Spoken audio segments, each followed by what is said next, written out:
YouTube. Hello, if you're joining us on YouTube. We're going to get started here in just a moment. And with that, let me bring up Facebook. We'll go live on Facebook. Hello, if you're joining us on Facebook. We're going to get started here in just a moment. We'll come up here to LinkedIn. We'll flip that switch. Hello, if you're joining us on LinkedIn, we're going to get started here in just a moment. I got to go over to this other window here, press this button, and let's see, there we go. And it's spinny, spinny, spinny. And hello, if you are joining us on WaveTalkers. Thanks a lot for joining us. My name is Chris Mattia. My call sign is Whiskey 6 Alpha Hotel, and I'm joined by my esteemed colleagues today, David, KK6DA, David, W0DHG, and Dan, NR6V. And together we are the WaveTalkers. Today we're going to be talking about demystifying what goes on with Field Day to get us all started. But before we do that, we like to have everybody go ahead and send a check-in to us. If you have access to WinLink, go ahead and fire up your copy of WinLink and send a standard WinLink check-in to all four of us, KK6DA, W0DHG, NR6V, and myself, W6AH. Also send it to our tactical call sign, which is WaveTalkers. And when you fill out that form in the comments section, go ahead and let us know if you are planning on participating in Field Day 2022 this year. It's coming up in just a couple of weeks, and we're going to go into a lot of the details for that today. So as normal, let me go ahead and just unpin myself real quick here, and we will then bring up full screen, replace the spotlight. There we go. And let me jump over to my copy of WinLink here, and we'll step through that process of sending in a check-in. If you just come up here to the toolbar and click on the new message button, it should spring open a window for you. Then up here at the top, there's an option for you to select template. Just go ahead and click that select template. I know it looks like a menu, but it really is a button. Click on that. It should open up your template manager. You want to click the little plus next to standard template, and it should spring open all of these options. Then you're going to come down here, look for the one that says mapping GIS forms. Go ahead and give that a click there to open that up. And down at the bottom of that listing, you'll see WinLink check-in. Go ahead and give that a double click, and it should open up in your browser of choice. Now, when it does open up, go ahead and fill out the top part here. Be sure to let us know this is an exercise.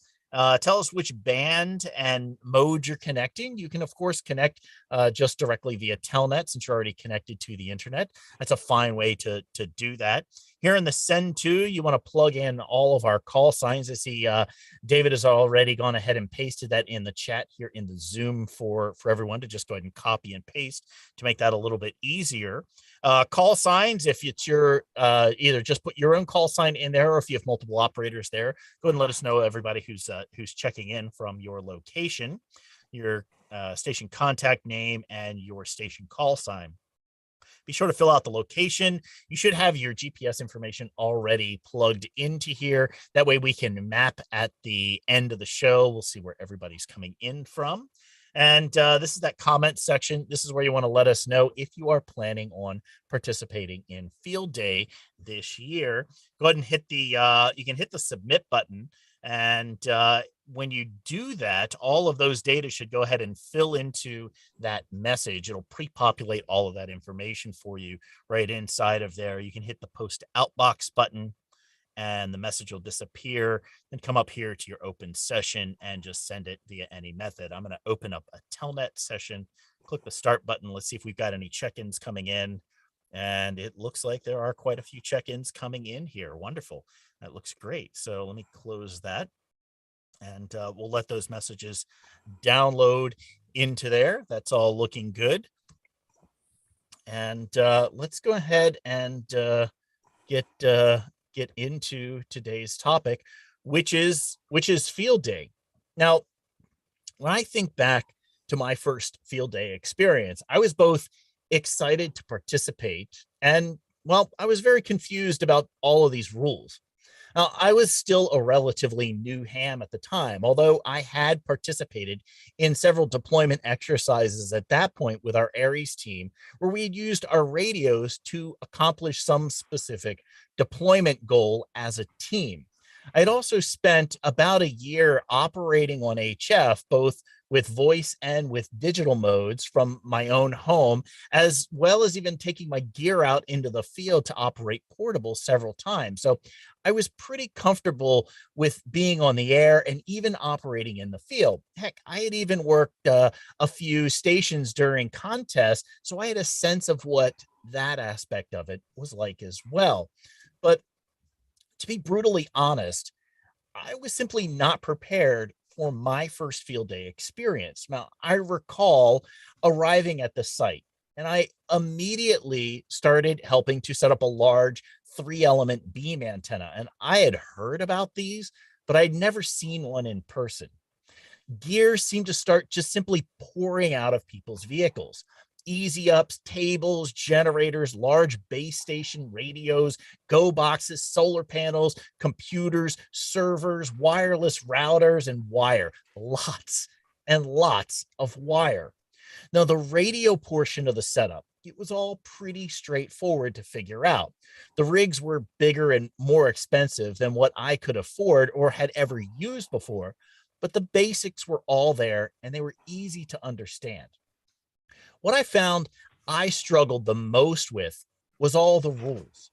Now, from the very simple aspect of why we were not using our own call sign, and instead we were using only one call sign for the entire group, and it had some other type of group designator for that whole site we were at, to what activities would get us points, what those points were, or even how we were tracking all of these contacts via a shared logging program. It was a lot to take in. Now, you may have operated on field day before, or this may be your first field day experience. I'm sure that each group and individual ham approaches field day in their own unique way. But the basics of the rules and the points that we all need to follow are always the same. So today, we would like to help demystify this year's field day for you. We're going to take a deeper look at the rules, which do change a little bit every year. We're going to look at the points, and for new hams, we're going to try and help you better prepare for this experience. Now, I can think of no other person that is more capable to speak to this subject than my good friend and esteemed colleague, David W0DHG, to help guide us through this process. So, Dave, what is up with all of these rules for field day? I mean, I got my recent copy of QST here, and there's a little insert in this episode, in this issue, and it's got a bunch of field day information in here. But is that like what we should be doing? Like what's going on here? Let me pin you up to stage, and we'll just do that. All right, here I am. You hear me okay, Chris? I can hear you okay. With that lead in, I thought that you brought in a guest star to talk about field day. I did bring in a guest star to talk about field day. You are it. And yeah, there are a lot of rules, and there's great expectations around field day. And as you said, you experienced the trials and tribulations of a new field day participant, and we went through that. In my first year too, I had no idea what I was walking into, what I was going to find when I showed up, and there were good times and bad times and otherwise. And so we're just going to bring you some of the information about field day, our experiences as we've had them throughout the years, and go through some of the many dozens of documents that the ARL puts out to share how to put on a good and successful field day, right? So a couple rules, a couple of things to think about. First of all, this is not a contest. Now, do we make contacts? Yes. Do we track them? Yes. Do we turn in logs? Yes. But it's not a contest. There's no prizes. There's no awards. Really, this event, and it is one of the biggest events of the year for amateur radio in the United States, is it's a simulated emergency test. for all intents and purposes. It's a way for us to get out in the field and try out our gear. And hopefully we'll have dozens or hundreds or even thousands of other amateur radio operators out in the field as well, trying out their gear. Now, I'm going to walk through a whole bunch of documents, and Chris is going to nicely post them in the chat as we cover them so that you can download them or have a look, and we'll probably include them in the show notes so that you can refer to them later. All pretty much everything I'm going to show you today is right off of the arl.net /field-day website, and you can go find it on the homepage. So it's all out there. There's a lot of really good information. And I think the most important thing I can tell each and every one of the different groups out there is you should have at least 2 people at your field day site that spent an hour or 2 looking at this website and reading through the package, downloading some of the forms, learning some of the different tips and tricks so that you can have a successful field day. Because, well, it's not a contest. Some sites will treat it like a contest. The way I look at it is it's a really great opportunity for us to highlight the benefits of amateur radio to everyone in our community. We'll have a lot of people come through our field day sites that are not amateur radio operators, because we do participate in the event out in a public location.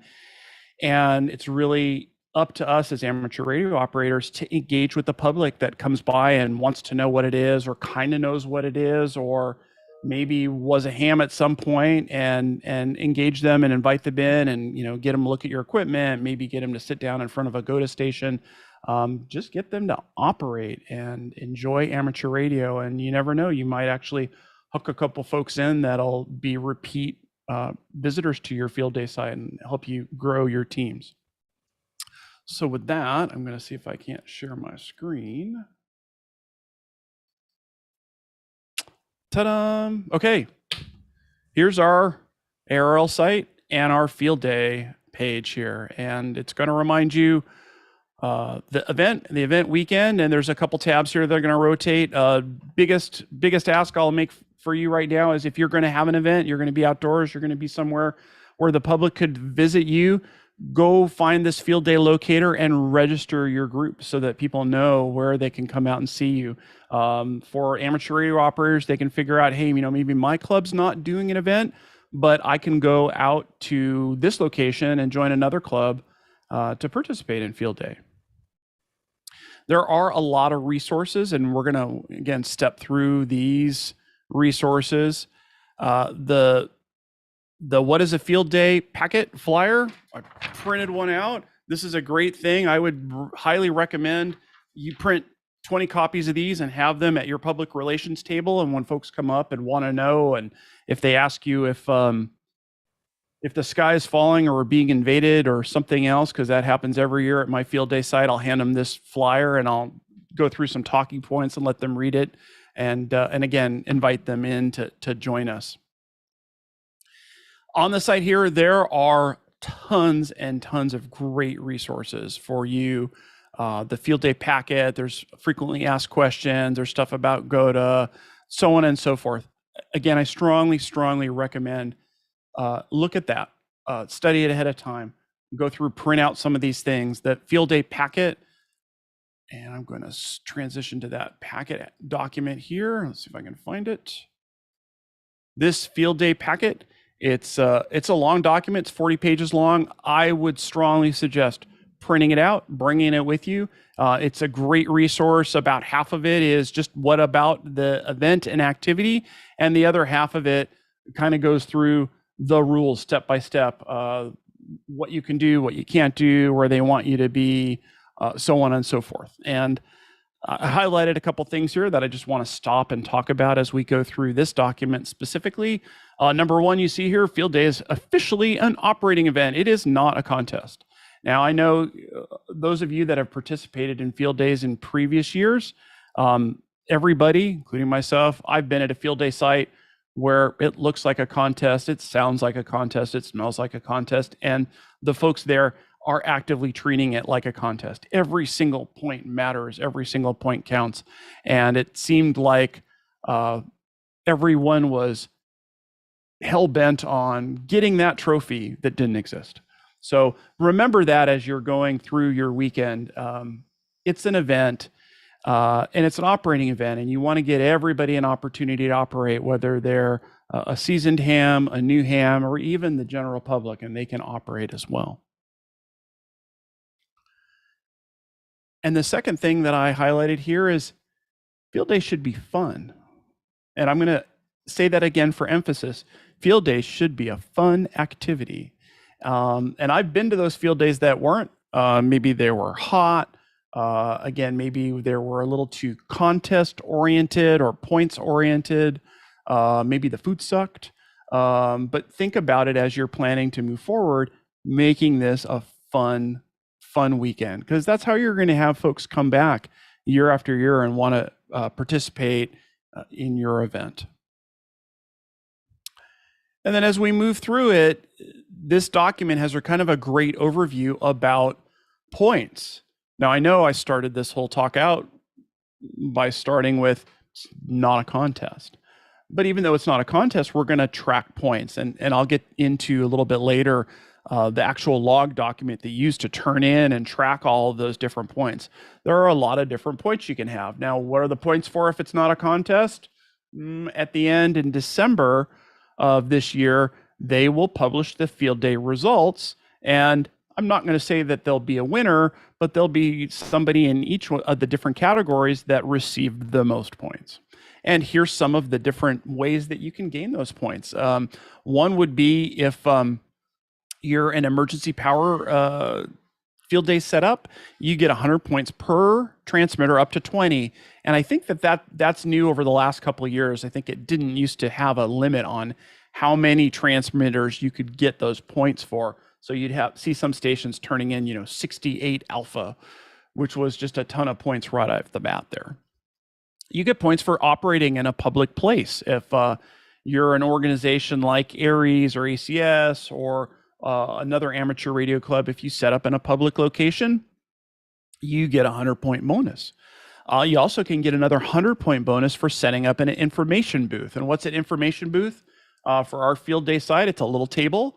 And on that little table, there are a bunch of rocks. And under those bunches of rocks, there's a lot of the ARL flyers and other information like the field day, what is field day letter I showed you earlier on, that you just make available to the general public so they can get more information about, hey, what are you doing? Or how can I get involved? Or, what does amateur radio mean to me? I have some great little pamphlets about amateur radio and scouting, and usually we set up in a mountain location along a trail somewhere, so we might have some scouts come by and hand those out. That's definitely a table that you want to set up if you're out in the general public. Some other ways to get points: if you invite the media and they actually come and cover your field day site, that's 100 points. And there are social media points as well. So if you go out on one of the social medias sites like Facebook or Twitter or Instagram, and you tag your post talking about your field day with the hashtag ARRLFD, that's worth 100 points.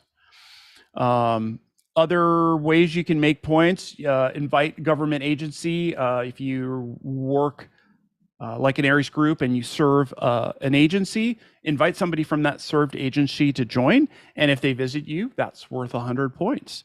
And you can invite an elected local official. And if they join or visit you, that's 100 points too. Now, we'll remind everybody, take lots of pictures. At the end, when you submit your log and the information you're going to submit, they're going to be looking for the pictures of that person from the served agency or that politician, or they're going to be looking for other things too, like that information booth. A picture says 1,000 words. You can say, yeah, we had an information table, but one quick little picture of that and all the flyers that are on it really will help solidify those points for you. Now, I know we're mostly a WinLink training organization here at WaveTalkers, so of course we have to have something WinLink related in our field day points discussion, and that would be 100 points for sending one radiogram to your ARRL section manager or your section emergency coordinator. You can also get up to another 100 points by sending 10 formal radiograms to anybody. I usually use this as an opportunity to check with my out-of-state contacts to let them know, hey, I'm still here, I'm still alive, and this is how I might reach out to you in the event of an emergency. One of the updates we got from our section traffic manager in the last week or two, she sent out a letter about where she's going to be available during the field day weekend, what frequencies to take traffic. But she also noted on there, if you are going to send your radiogram either to your section manager or for your other 10 contacts, and you send them via WinLink, the only stipulation in the rules are that they must leave your site RF.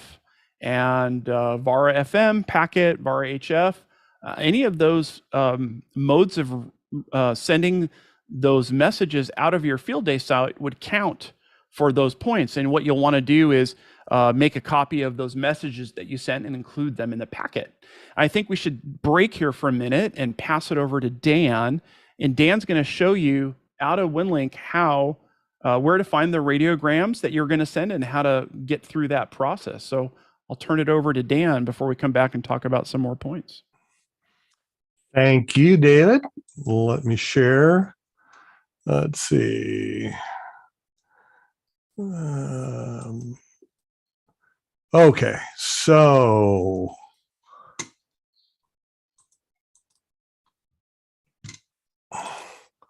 is everybody seeing my WinLink screen? Looks good. Okay, so we all know basically how to send a message. You click New Message, you select Template, and under Standard Templates, the radiogram is under the radiogram and RRI forms. And you'll see there are two radiogram templates, one that's just a radiogram standard and one that's the RRI ICS 213 radiogram. That has additional tracking information. They both are basically the same, but that has room for tracking for the RRI group to track the radiograms as they move. So we don't need that. So let's use the standard radiogram. And let's see here.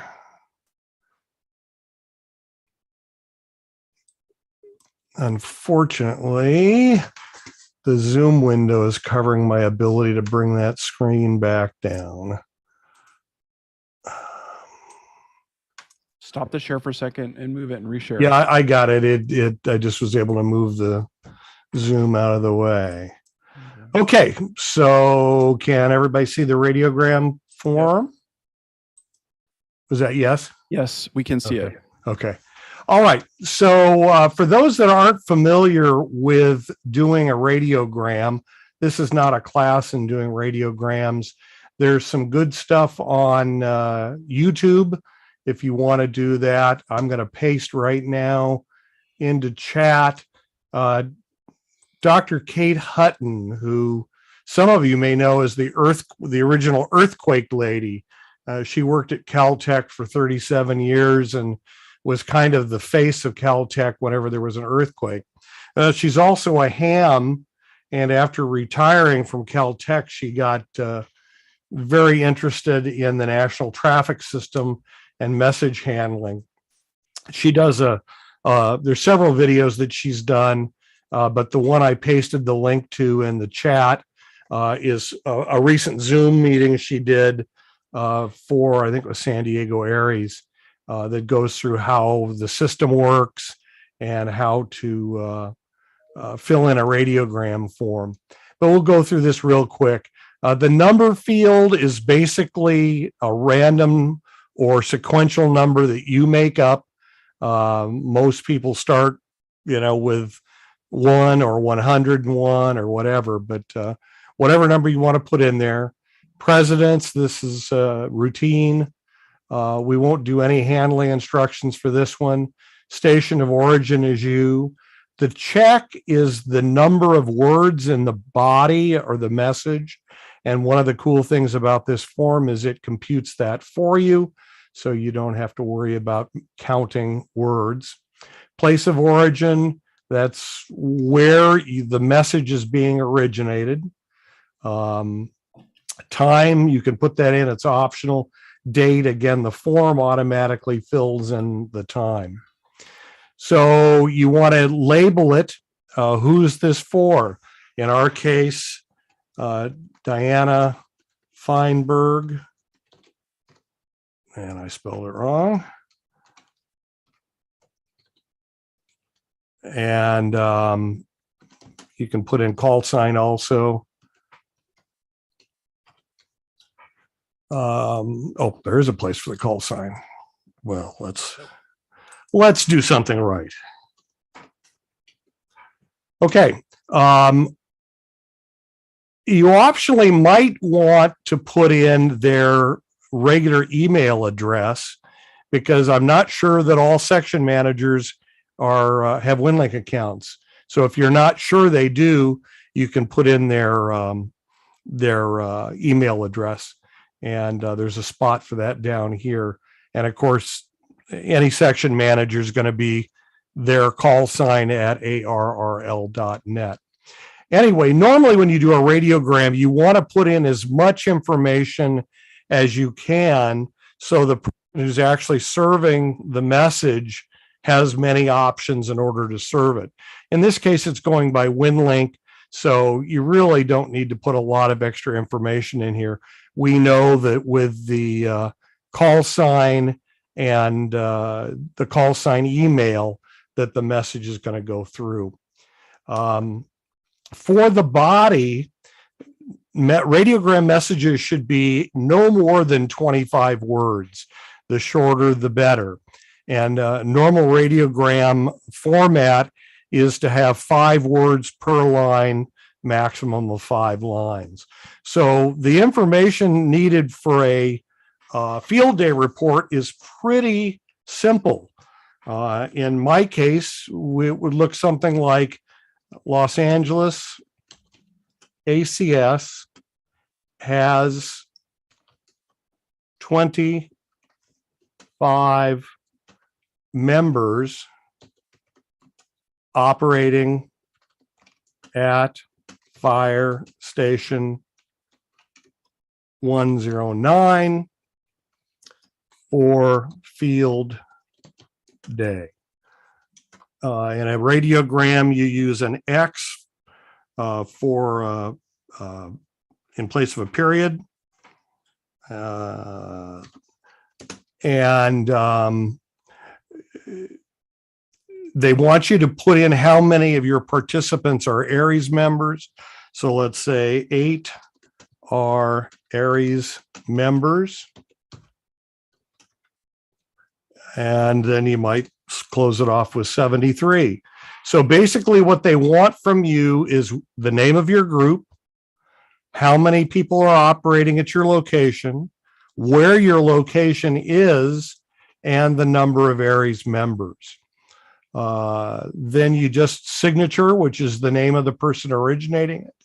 The operator name, if it's somebody different, you may be sending this on behalf of somebody else. And then you just submit the form and treat it just like you would any other email or WinLink form that you're sending. You check your new message. If everything looks good, post it to the outbox, and then start your WinLink session and send it. For your other emails, the other 100 points that you can get, radiograms, as David mentioned, send them to your out-of-state contacts. Or I think David mentioned that he likes to send them to group members who are unable to make it to field day, so they feel like they've participated. So that's really all it takes to participate and get those extra 200 points if you do the section manager and you do 10 other people. And that's all I have. Back to David.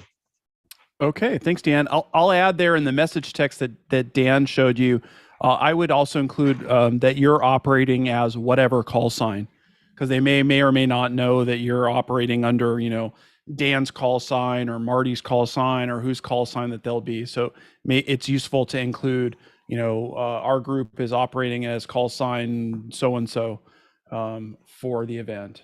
Now we're going to jump back into the website here and the stuff that they're going to share. If I can hit the right button, there we go. There was a question in the chat, and I actually moved down. Again, this is still the document, the field day packet document, and now I'm in the rules section. There was a question in the section: do we have to send it as a radiogram? Could we just send a regular WinLink email? And actually, I had to go back and read it myself because I thought we could, but as you read it there, the message must be transmitted during field day period. It must have a copy included with your submission.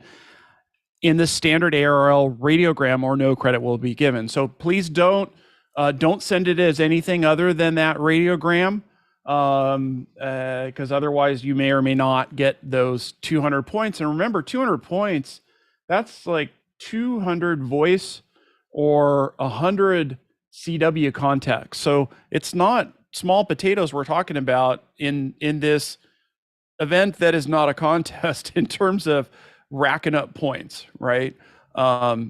So I'm just going to leave it at that. Do the radiogram. It's quick and easy. That one to your section or section emergency, a section manager or section emergency coordinator.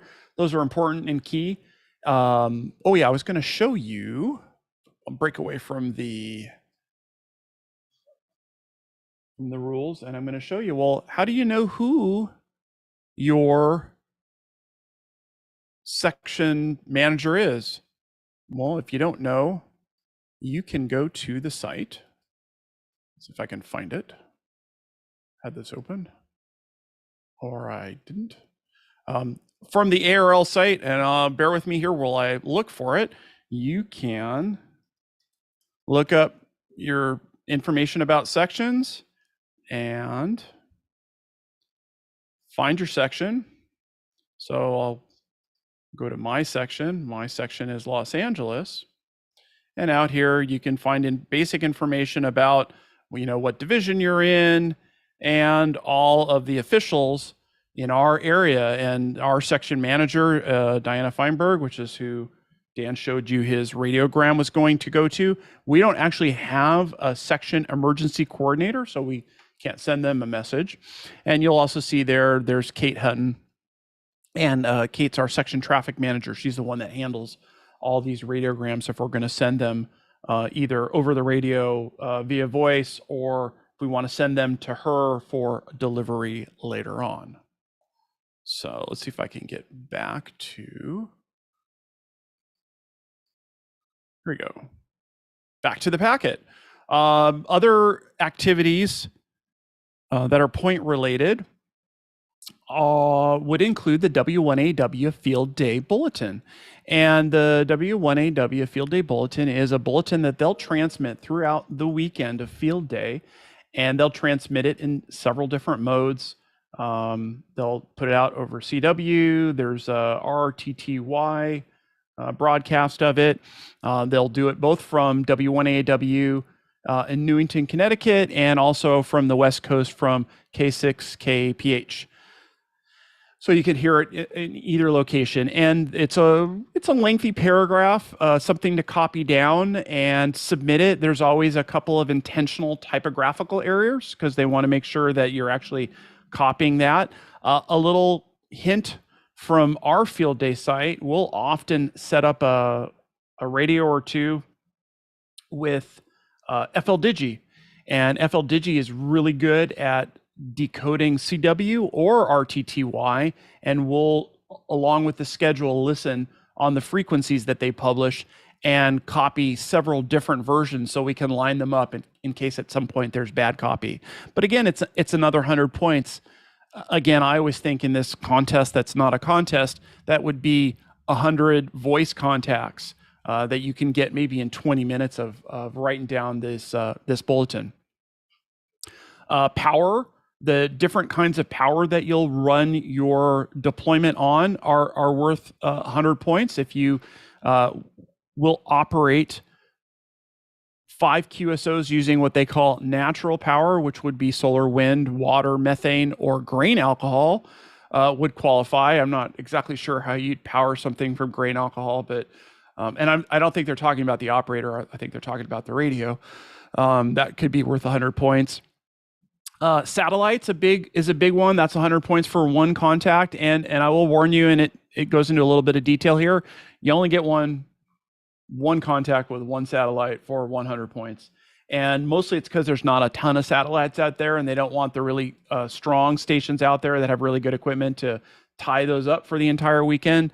Usually we spend hours and hours at our field day site getting set up, getting ready for the couple of passes that we're going to get. And we hope that we make the points. We're getting better at it every year. The last couple of years, we've been able to turn in that 100 bonus points, but not every year.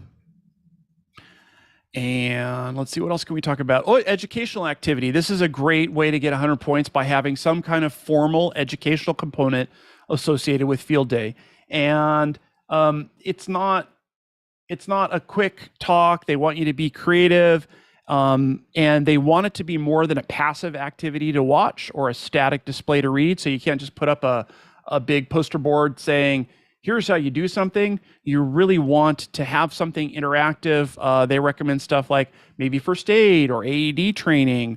I've seen activities where we taught folks how to put on Anderson power poles, and for the passive activity that was showing people how to do it, and then we would offer up Anderson power poles for folks to connect to their radios that they may have brought along to the field day site, and that gets it interactive, and that would qualify for those 100 points. I'm thinking I might do a Stop the Bleed course, an abbreviated one, probably 20 minutes or half an hour at our field day site. I teach first aid. And so that might be a great opportunity and kind of topical now these days. And then depending on the type of stations you're running, if you're a Class A or a Class F, and you have more than 2 stations running, you get a go-to station, and a go-to station's a get on the air station. And this is a special station. It will use a different call sign than your main field day stations will use. And this station is intended to be used by hams that have been licensed for less than a year, or novices, or just the general public. Or I think there's a little thing in there that says folks that haven't been active for a certain amount of time. And there are separate points for this. You can get up to 1,000 points for contacts by allowing the general public to use one of your radios at your field day site. Now, I'll caution you, think hard and long about coaches. You really want to have a PIO for your field day site. And that PIO is there to greet the public as they come, to interact with them, to tell them about field day, to invite them in, and to sit down with them in front of those radios for the go-to station and teach them about how it works, what it does, how to operate, how to put the script in front of them, and show them what you're going to do. And sorry, I used a 3-letter acronym, and Chris reminded me I'm not supposed to do that. A PIO, a Public Information Officer, or we might call it the field day cruise director kind of role. But you need to have some really good public-facing folks that are good talking to people, that are knowledgeable about amateur radio, and that can sit down with somebody and work the radio. And you might have some people that are a little shyer, but good to show how the radios work. Maybe you put those people on the go-to station, and you have somebody else, meet and greet and bring them in. So good rules on that.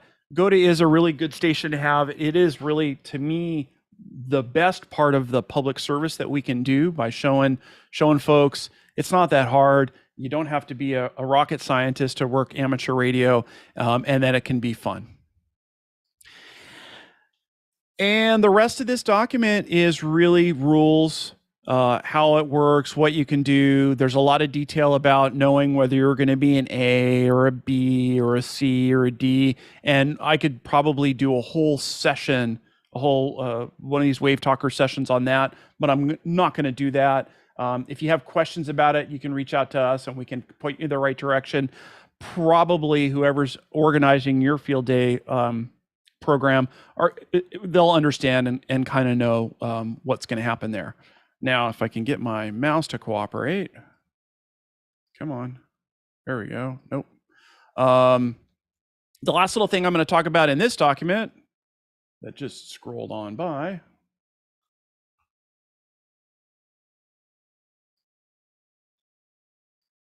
Pardon me for a moment.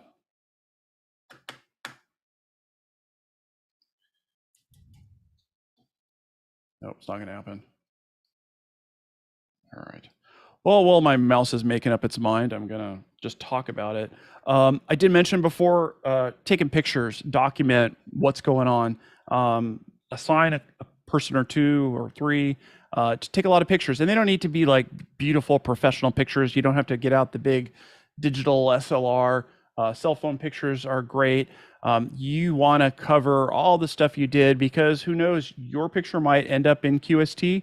I know some folks that have submitted not only their points, but their packet of support that shows, yes, we had a grounding rod, and yes, we had this table, and yes, we did solar power, and yes, we did this and that. And some of those pictures do actually end up in QST or on the air or some of the other ARL resources. Now I completely lost my mouse. Let's see if I can recover it. There we go. Yay, I'm back. Okay, sorry, here we go. So yes, various proofs for your bonuses claimed. So pictures. And remember, for the ARL, if you take pictures of youth under the age of 18, they will want you to include a photo release for a minor. And there is a document linked here in the field day site that has a basic release that people can use. There's a place for you to upload it. And then there's a bunch of other documents, and some of the important documents that I want to just briefly talk about and look at is this one. We're going to start off with the summary sheet. Again, this is one of those documents where I strongly encourage folks to have a quick meeting early on before your field day adventure starts, and have some of your leads at your site go through this so we understand where the points come from, where the safety concerns are, because remember, a successful field day would be 1, safety first, 2, safety second, and 3, have fun. So this document, they'll walk you through what you're doing, your call signs, how you're powering, what your entry classes are, information about sections, information about the different QSOs you did, different power multipliers. If you opt to go QRP, 5 watts or less, in battery powered, that's a 5-time multiplier. So your 100 voice contacts now all of a sudden are worth 500 points because of the multiplier. And there are other bonuses very clearly outlined here, and we've kind of talked about a bunch of these: emergency power, media publicity, set up in a public location, information, messages, and so on and so forth. All of these are ways for you to get some extra points. And, if you look at this list, it's a big list. Most of these are all worth 100 points. That's a lot of contacts in terms of points that you can add up to so that you can perform well in this, contest that's not a contest. So there's a spot in here for you to break down your activities. Now, if you're going to use one of the logging softwares, they'll actually output this for you and give you data that when you finally go submit this to the ARL, you can just copy and paste, or just kind of type out all of these, all the contacts on the different bands and the different types, whether you're doing CW or digital or phone and so on and so forth. Gives you a place to put your go-to bonuses. And if you had youth under 18, they're also worth extra points and modifiers. And there's a whole bunch of instructions. Almost every one of the documents that they provide, it's worth reading the instructions, because they're going to walk you through the information that you need to fill out for those sections.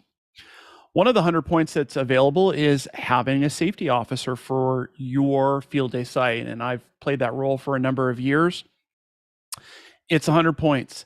The safety officer, they include this checklist, and it's an important thing because, again, remember I said safety first, safety second.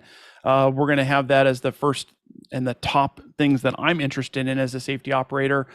We have somebody assigned. They're going to be there for the entire event. If we're going to have generators, the fuel is stored properly. We're going to have fire extinguishers, first aid. Somebody knows how to do CPR or use an AED.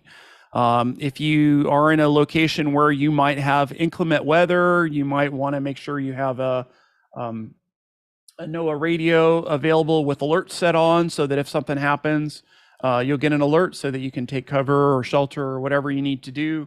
If you're going to have tent stakes, make sure that they're installed well and marked, as well as the same thing with antenna structures. Make sure there's no tripping hazard. Make sure it's neat and orderly, and so on and so forth. And at the end of this document, you're actually going to sign, hey, I was a safety officer. Here's my call sign. And I do believe that not only did we watch all these things, we made sure people were hydrated, drinking a lot of water, and that we were in good shape and not dangerous to our operators or the general public. There's some other frequently asked questions here, and these are good to read through. Talks about different rules, talks about who can operate what radio, who's in charge, why do you use a specific call sign or your club call sign or someone else's call sign. Can I operate on as a general? I'm a general. If I'm a general operating at field day, can I operate in the extra bands, and how I would do that, and when it would be okay and when it won't be okay. Here's the flyer that we talked about. This what is the field day that I showed early on. Again, this document, I strongly suggest printing out a number of these to hand out to the general public. It's brief, it's to the point, it talks about what we're doing and why we're doing it, and that's useful to have, not only for the general public, but we've been at field days and maybe one of the people in the general public wasn't comfortable with what we're doing, and they might have called law enforcement to come and check us out. Mostly when they get there, law enforcement gets there, they know exactly what we're doing and why we're doing it, and they appreciate that we're doing it because we partner with them. But for those that maybe don't quite understand, this is a really great way to start the conversation when they want to know, what are y'all up to, right? So this is a good document to have as needed. This is the document, one of the documents that I received from Kate Hutton about field day radiograms. Obviously, this is specific to Southern California, talking about where and when we'd meet up with her. There's another document that's a little bit more generic that I'll share with Chris and we'll put up with the show notes. And then, as the ARL tends to do, which is very handy, there's a nice checklist, and a lot of different checklists and maps that they're going to show you. Here's a section checklist that has the sections. And so, hey, I didn't know where EMA was. Well, look, it's Eastern Massachusetts. And you can check those boxes off as you go along. That's one of the exciting moments for me at field day every year. I always give out a cheer when I get a new section, and our software that we use is the N1mm FJP software, and it'll tell you new section when you make a contact to that new section. So here's a great way to kind of track and log it. And if you have guests and visitors and they want to stay for a long time, print out a couple extra copies of these, and maybe they can track and check off as they get different sections. It's one thing if you put them in front of a UHF, VHF, it's probably going to be your area, but you put them on 40 meters or 80 meters, and they start hitting East Coast or the other coast, depending on where you are. It's exciting, it's engaging, and remind them, that contact that you might have made with the other coast was the power that you brought, the radio you brought, the antenna you brought, and there isn't any other infrastructure between you and that other location to make that contact, which I think is super cool and part of what will engage the general public and want to bring them in. So I briefly touched on logging software, and I'll show you two of them. Let's see if I can get this window sized up. Look okay, Chris? Yep, you're muted, but I think that looks good. Okay, great. So I'm not endorsing one or the other. And I know there are a number of other field day logging programs out there. The one that I use, and I have licensed this N1mm is a great software. It is kind of an older, basic kind of interface, but it does a really good job of showing you who you've worked, how you worked them. It shows you that across the top. There's a running log of how many contacts you've made at the date and the time and who made it. On the top on the right, it gives you the statistics, and it'll calculate that as you go through and make a contact, because it knows if you did it voice, and if you did it digital, or if you did it on CW, and it'll kind of add it up a running total without all of the bonuses. On the bottom, towards the left-hand side, it lets you start building out the calls that you're talking about, and it'll come up and it'll tell you, hey, is it a dupe or not? Maybe you worked this station before, or maybe one of the other operators worked this station on this band and in this mode, and you may not want to work them again, but maybe not. And then on the bottom on the right there, it shows you all of the sections and Canada, and it'll take them from red to blue as you've worked them.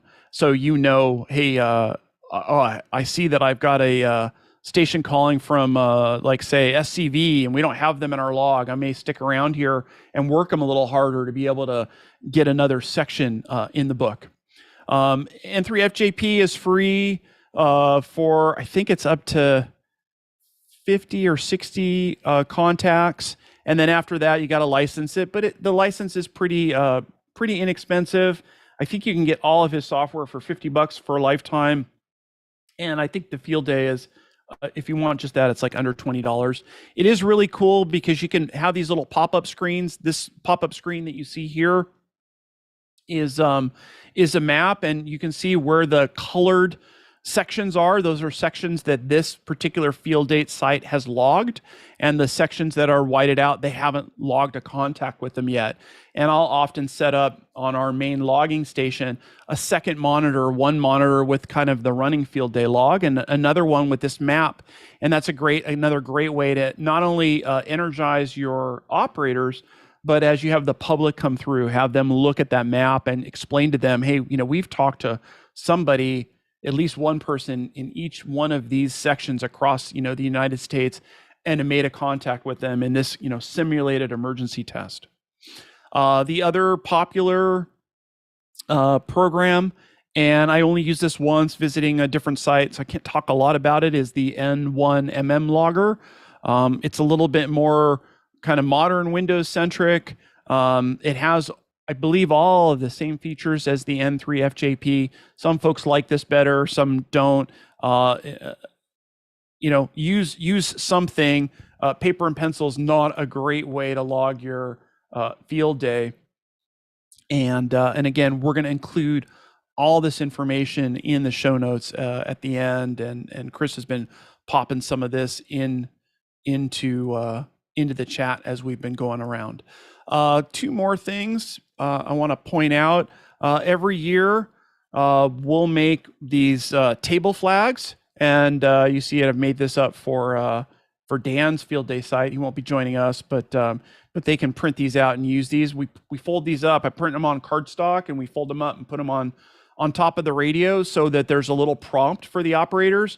Because, I'm used to putting out my call sign, Whiskey Zero Delta Hotel Golf, but we don't use my call sign for field day. We use one of the extra class call signs from one of the club members. So having that in front of me is a good reminder. And we put the letters and we put the full phonetics so that those operators that are still going at 2 a.m. or 3 a.m. that may be a little exhausted and they start to stumble over themselves, they have a little bit of a reminder. In addition to that, we build out these run scripts. Actually, we build two different scripts. So one is a run script. Let's see if I can pull this down a little bit more. There you go. So there's this run script, and run script is, hey, I'm going to grab a frequency. I'm going to call out to see, is it in use?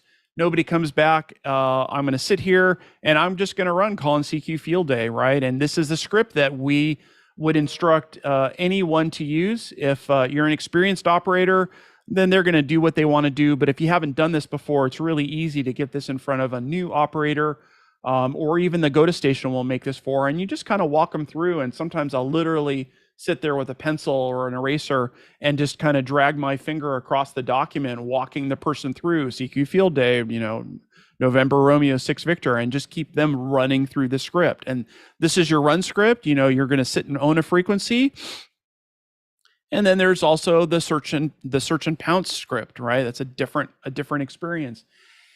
And with GOTA, we'll start with that search script, and we'll walk them through that before we'll put them on a frequency and have them go out there and make a lot of calls.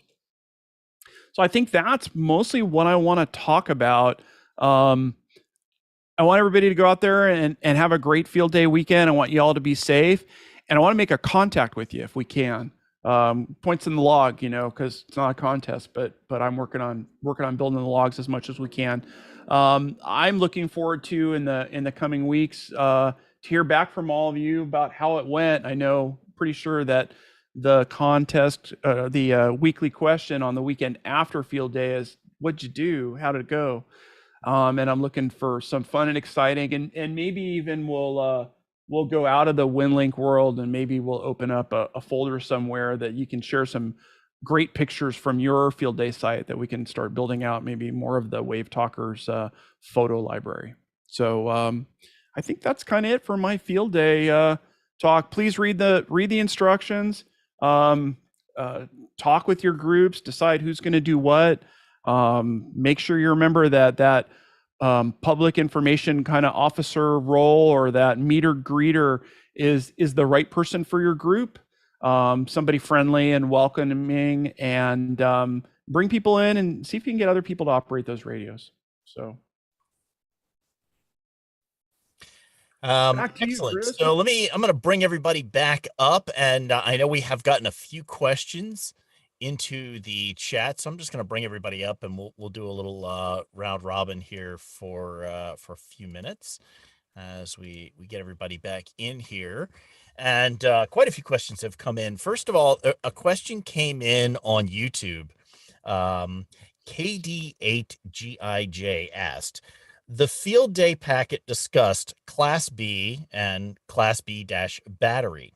If I'm operating 1B on battery from Ohio, what is the appropriate exchange? 1B OH or 1B battery OH?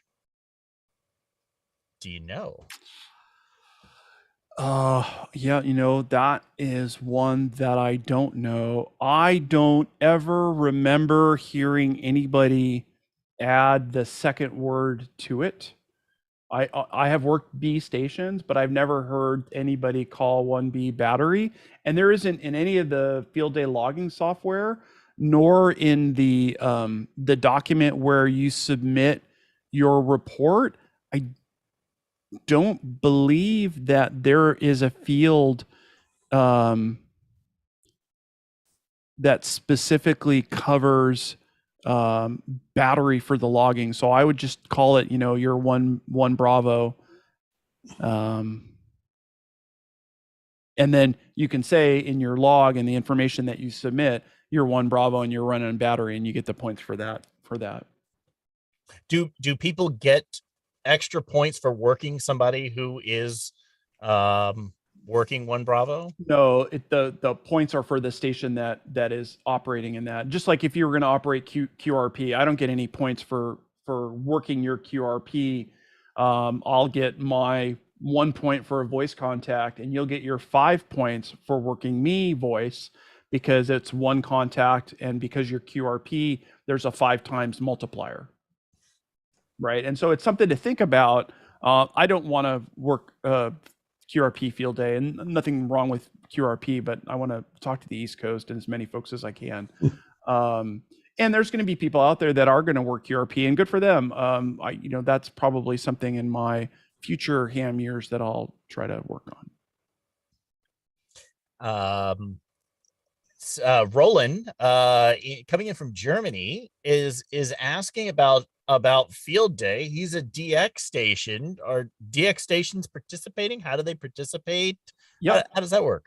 Absolutely. And there is a, when you're doing your section, when you mark your section. So, again, we're going to operate as whatever we do. But if we were operating Dan's call, NR6V, 3 alpha, Lima alpha X-ray, 3 alpha LAX, that's our section.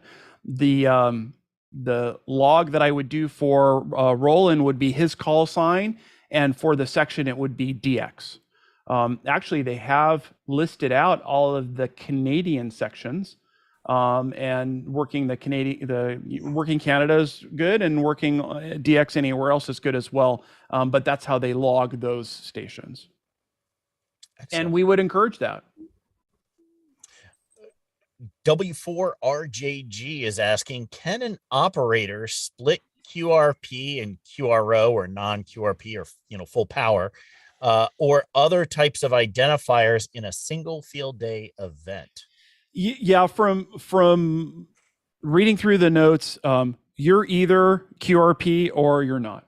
And it's not a mixed thing. So you can't say, hey, this part of our field day site is QRP and this part of our field day site is not.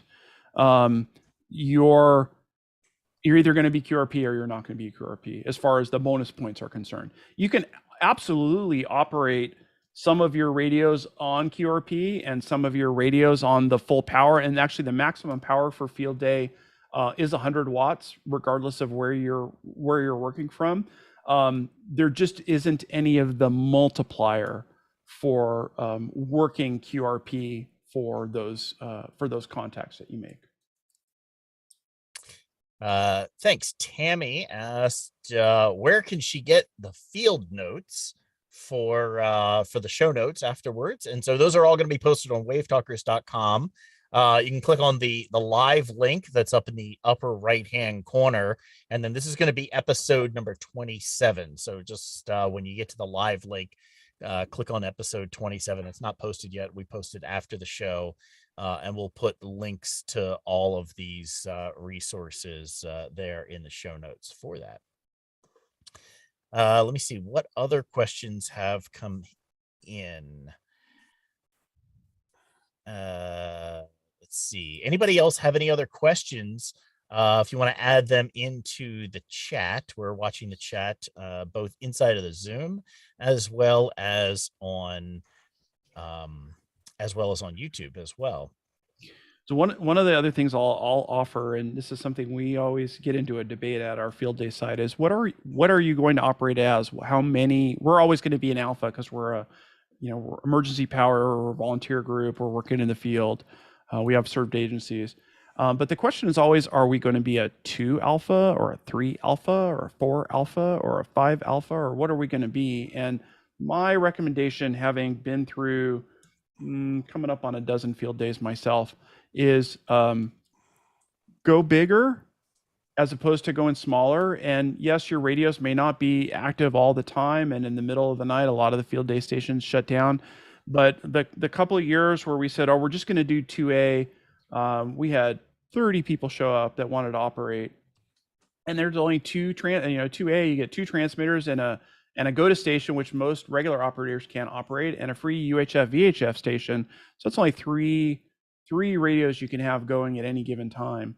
And it wasn't the greatest experience for everybody. And so, we moved up to doing 3. I'm actually hoping this year we're a 4, just to give more people more opportunities to get gear set up and get gear on the air. Definitely also check with your group if you're going to go out and work with them, and make sure you understand what the plan is. Is it show up and work the equipment that the group sets up for you, or is it show up with your gear and have an opportunity to put it up, whether it's an antenna or a radio? And consider this is a great opportunity for folks to bring out stuff and experiment. I got a new radio, but I haven't been able to get it on the air. Well, bring it out. It's really easy to set up a radio, plug in power to it, plug it into an antenna, and give you an opportunity to work a new radio that you never worked before. And maybe somebody at the field day site has that radio and can help kind of coach you through the experience of getting that radio on the air and set up and working for the first time. Question came in from W4RJG. Just checking to be sure, is ARRL membership required to participate in field day? No, it is not. Yep. There is no requirement. I would strongly, recommend people join the ARRL if they feel like becoming part of that organization, but there is no need to be a member to participate, and you can participate from your home or as a group outside, even if you're not affiliated with the ARRL. Nice. N1mm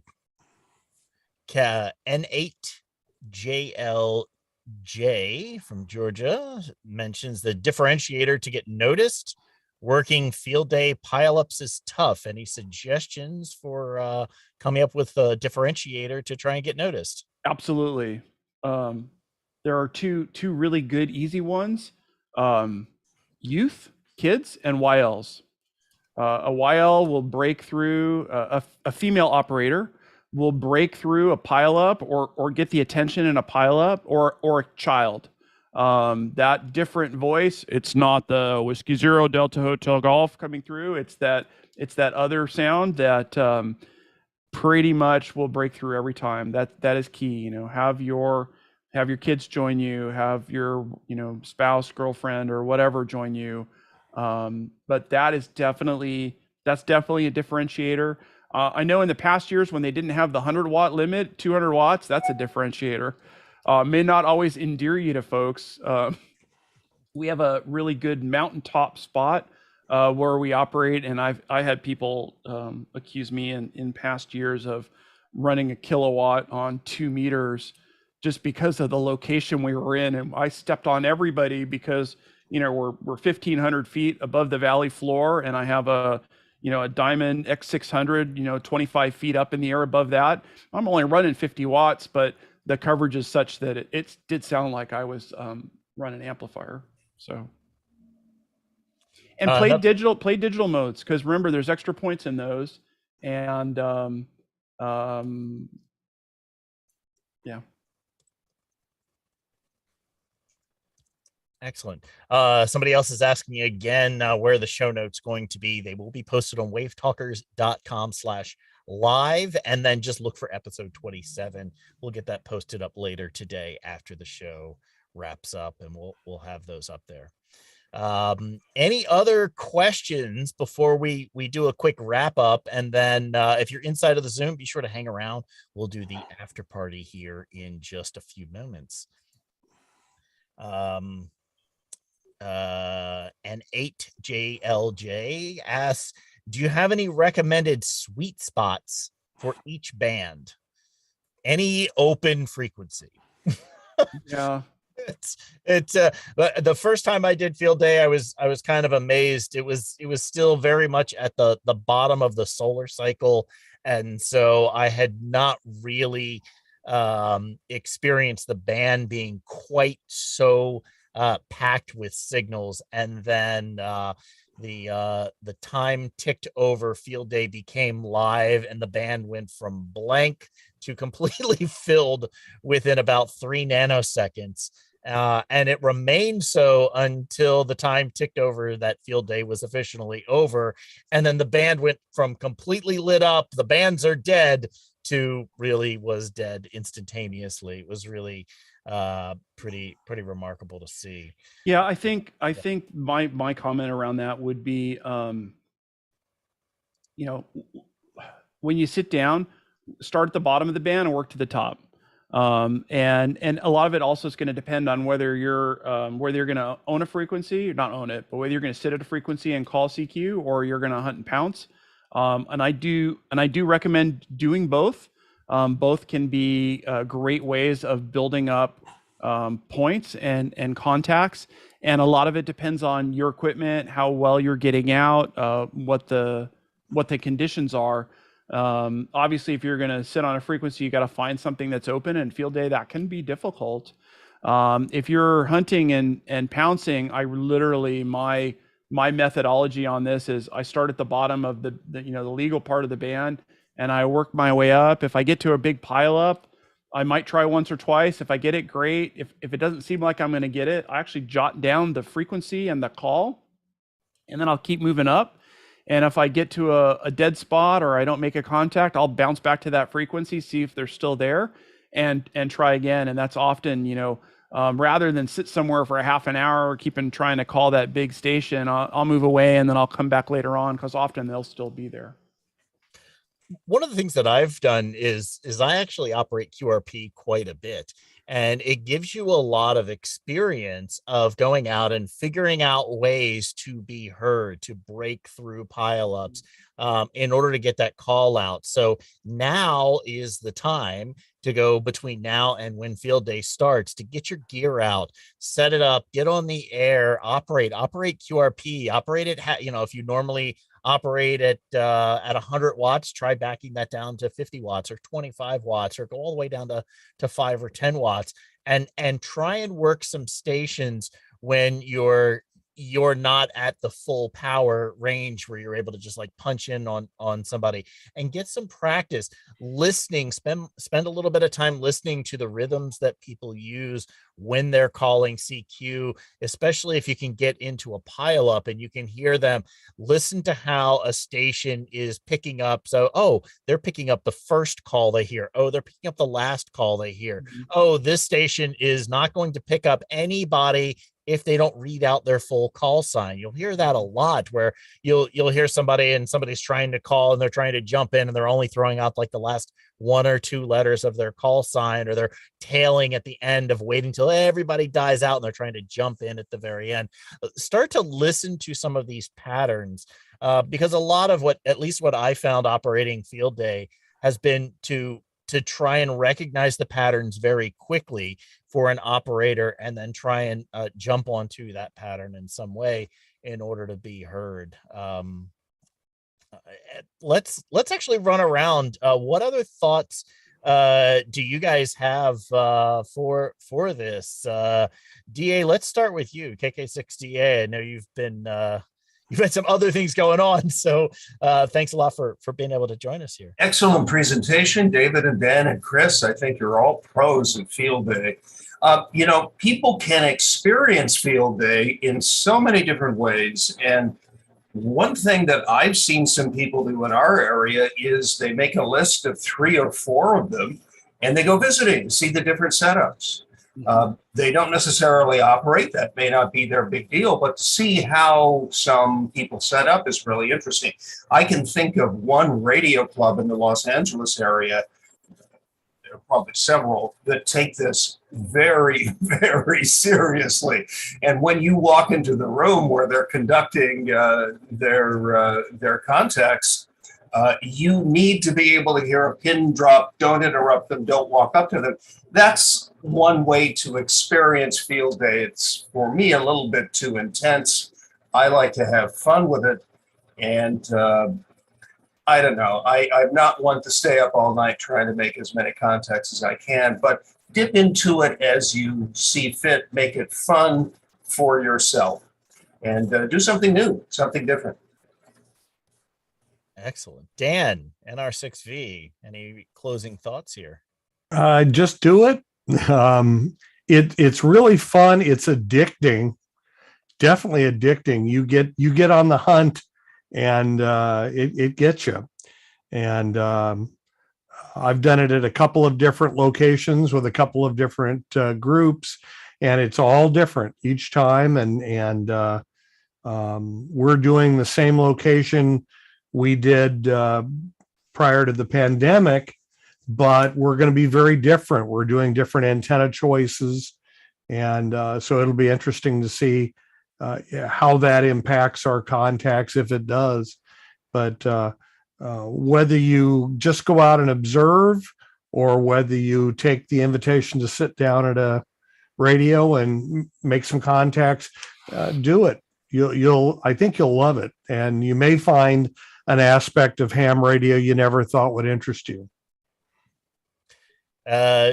David, before we go to you, I got one more question just came in on YouTube.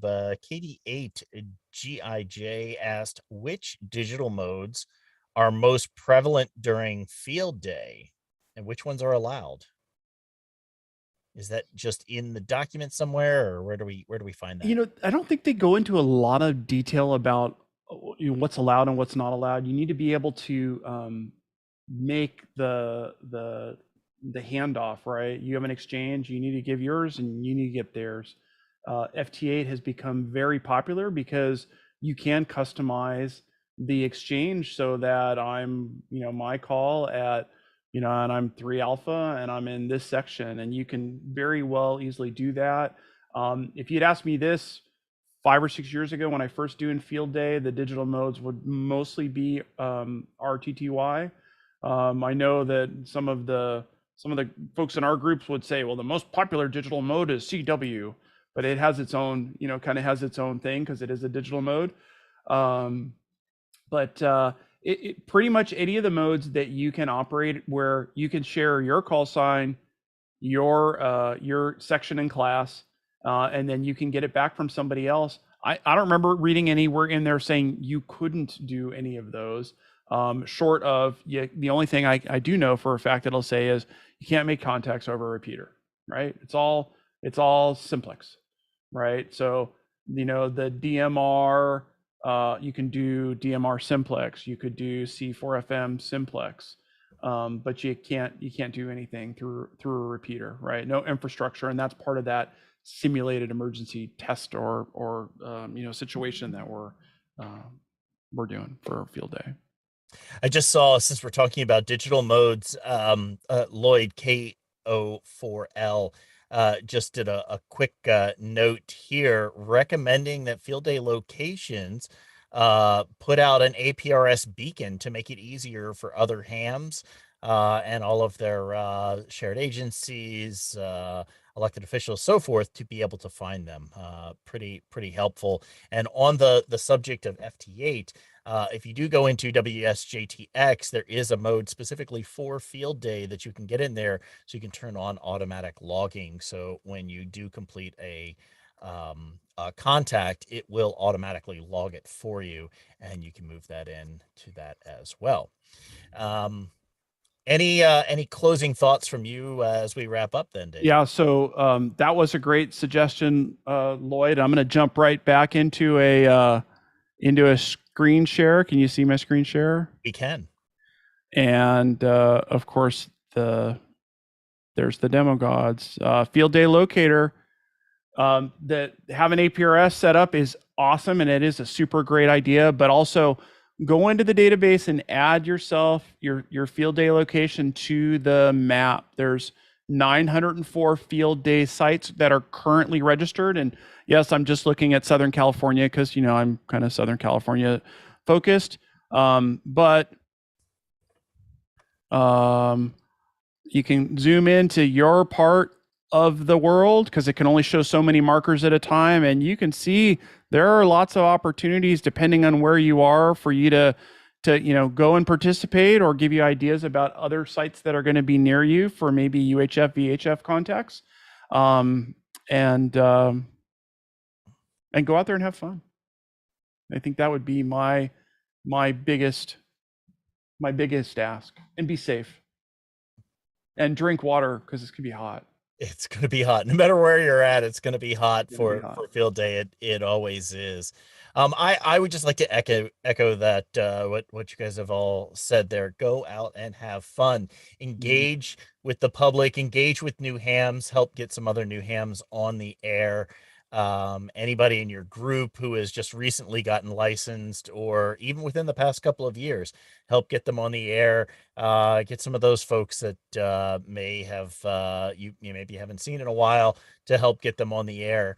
And there's lots of ways to be able to do that. So with that, if you're in the Zoom, please hang around for the after party. We'll open up the mics for some question and answer. If you'd like to join us in one of the after parties after a show, then please go on to WaveTalkers.com. And at the bottom of every single page on the site, down in the footer, there's a link to join us. You can fill out a little form, and we'll add you to the weekly mailing list where we send out the link to the Zoom each week so that you're able to join us.